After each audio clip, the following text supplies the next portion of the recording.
Check कर लो, ये वो चीज़ जी तुहानू असी आखी है, ये उस तरह तैयार होंगी। इहदा तलू टेस्ट चेक कर लो, फ्लेवर वेख लो भी कितना खूबसूरत नज़र आ रहा।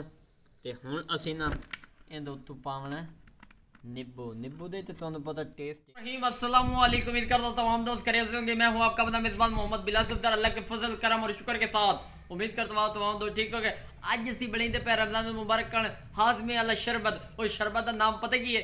मार्गरीटा जो बनाते हैं ना, उसके अंदर कौन कौन सी चीज़ें इस्तेमाल होती है, A to Z आप लोगों को गाइड करेंगे विलेज होम तरीके से। इंशाल्लाह आप लोगों को मुकम्मल गाइड किया जाएगा। वीडियो को आखिर तक जरूर देखना। तो अभी तक सब्सक्राइब नहीं किया तो जल्दी से सब्सक्राइब कर दें।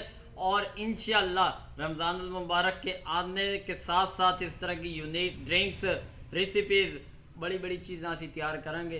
तो हुण असी चलने स्टैप की तरफ और तुहानू गाइड करने हैं। वीवर चेक कर लो, मिंट मार्गरीटे के जी चीज़ें इस्तेमाल हो रही हैं तुहाडे सामने ने। ये दाणियां ने, सब्ज़ दाणियां जड़ियाँ अक्सर सालां च इस्तेमाल होंदियां। लोग इन्हूं यूज़ ही नहीं करेंदे, कहते हैं अजीब टेस्ट होंदा उरा परा। तो भाई अज उस चीज़ का हल है, वो हल है लैमन। ये हाजमे की बुनियाद है। उस तो बाद 7 अप बोतल ला लो, गोरमे की चिट्टे पानी ला लो, काले ला लो, तुहाडी मर्जी। लेकिन बेस्ट है कि चिट्टा पानी हो, क्योंकि उन्होंने मिंट मार्गरीटा बहुत ही मज़ेदार तैयार हो। और वीवर इहदे विच 1 चुटकी नमक का इस्तेमाल हो, तुसीं चाहो तो काला नमक जो भी इस्तेमाल करना चाहो कर लो। और ये हाज़मे करन बहुत ज़्यादा मुफीद है, क्योंकि रमज़ान मुबारक है। रोज़ जो बंदा रखता ना तो गैस जी हो जाती, हाँ तो बाहर हो जाता, जलन होती। तो भाई अज असीं उहदा हल बना रहे हैं। बिस्मिल्लाह रहमान रहीम। दाणियां दी मैं कटिंग कर रहे हैं। ये चेक कर लो, वड्डी हो छोटी हो कोई मसला नहीं, लेकिन असी इस तरह कटिंग कर रहे हैं। मैं एक कटिंग करनी शुरू कर दी ने। तुसीं सोच रहे हो कि दाणियां नाल मिंट मार्गरीटा बन किवें बन से। तो भाई उनकी परेशानी तुहाडी मैं हल की खलोता। इन्हां दाणियां नूं हुण असीं लै चलने ब्लेंडर दे उत्ते जाके इन्हां ग्राइंड करेंगे। तो तुहानूं नाल विखाइने बई ये किस तरह तैयार हो सी। इहदे विच ना मैं दाणियां दे विच थोड़ा जिहा पानी भी इस्तेमाल करना, नमक और लेमन ये इस्तेमाल करके, और आप लोगों को साथ साथ गाइड भी करते हैं और दिखाते भी हैं। वीवर ये चेक कर लो, जग रख दिता। इस जग दे दाणियां असीं पैंदे पे। दाणियां नूं वॉश तुसीं कर लेना, यानी कि गंदगी डस्टिंग वगैरह जो भी है वो सारा कुछ साइड ते हो जाए। ये चेक कर लो। हुण असीं इहदे विच पावना 1 टीस्पून के बराबर पानी। बिस्मिल्लाह रहमान रहीम।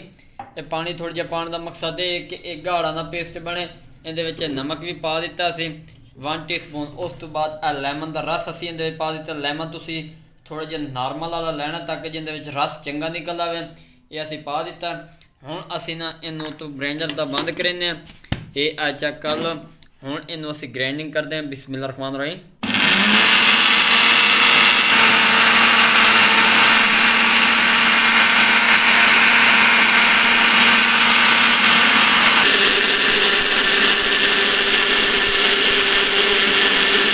अल्हम्दुलिल्लाह वीवर चेक कर लो तो माशाअल्लाह सुभान अल्लाह जी।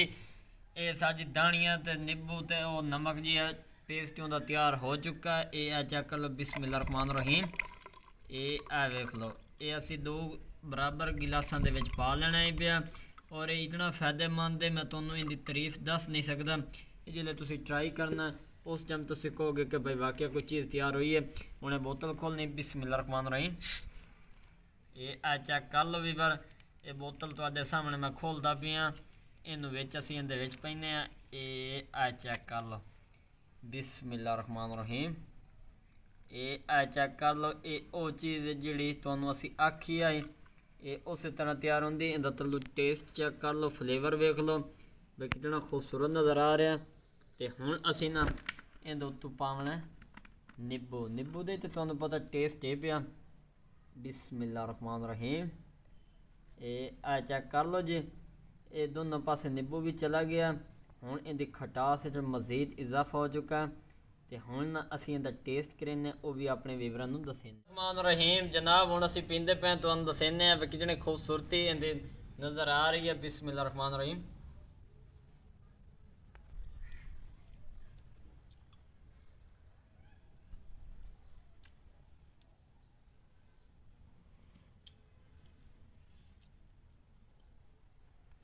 अल्हम्दुलिल्लाह जी, मिंट मार्गरीटा बहुत मज़ेदार तैयार होया है। रमज़ान मुबारक स्पेशल खजाना ही पिया मैदे जिगर की गर्मी दूर करने का। उम्मीद है तुहानूं ये वीडियो पसंद आएगी। अगर पसंद आ जाए तो चैनल सब्सक्राइब ज़रूर कर देना। अपना ढेर सारा ख्याल रखना। एक नई वीडियो मुलाकात होगी। अल्लाह हाफिज़।